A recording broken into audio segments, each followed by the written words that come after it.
Okay, this is Quarter Mile Cannon's Troubleshooting Igniter Guide. So everyone has an igniter like this little bad boy right here. And guess what? This thing can create all sorts of headaches if you do not know what you're doing. So what we want to do is we want to help you out a little bit. So we got Dave here, the expert, in our lab, and he's going to show you how to troubleshoot the most common igniter issues with your Quarter Mile Cannon potato launcher. All right, take it away, Dave. All right, a couple of issues that people are having. One is that the set screw, which holds your flicker knob in, that is becoming stripped.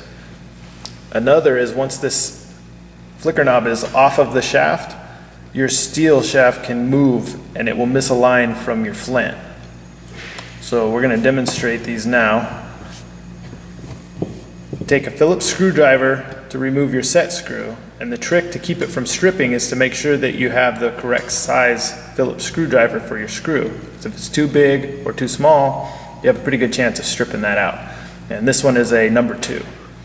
So we're going to put it in there, give it a little twist. There's no need to remove the screw completely, just loosening it up. And when you remove this, you'll see that there's a flint inside.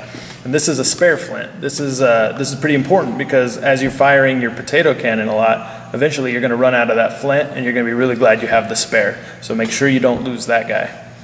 Okay, so now that we have the flicker knob removed, if we push here, you can see that your flint and your steel are no longer aligned.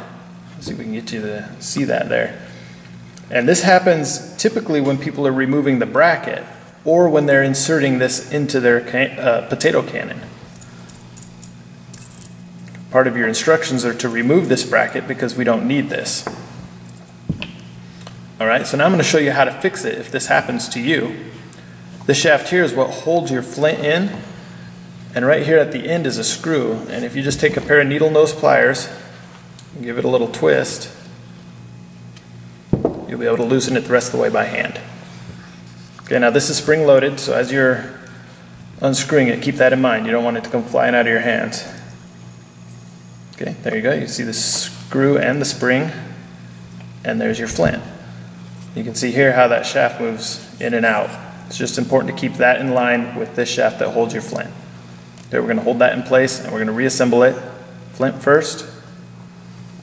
Then we're going to take our spring and our screw and insert those.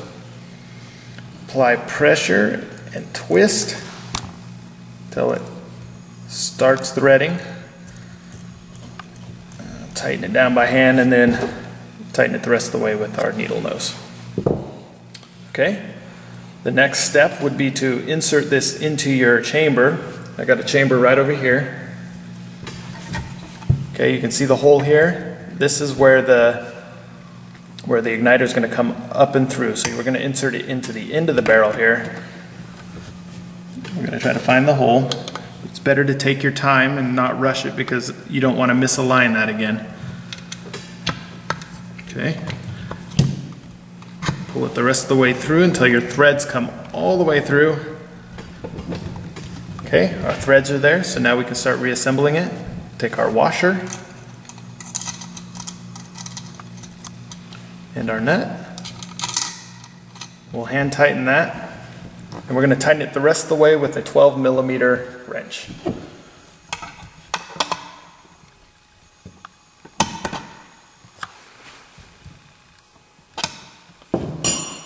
Okay, the last step is to replace the flicker knob.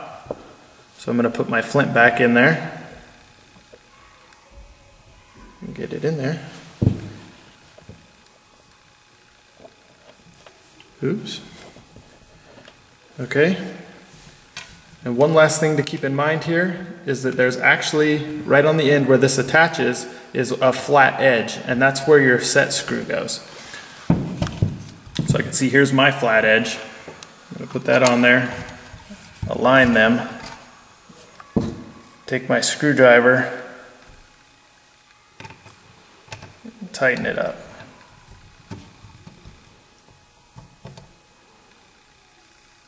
All right, and that's how you install and troubleshoot the most common issues with the igniter.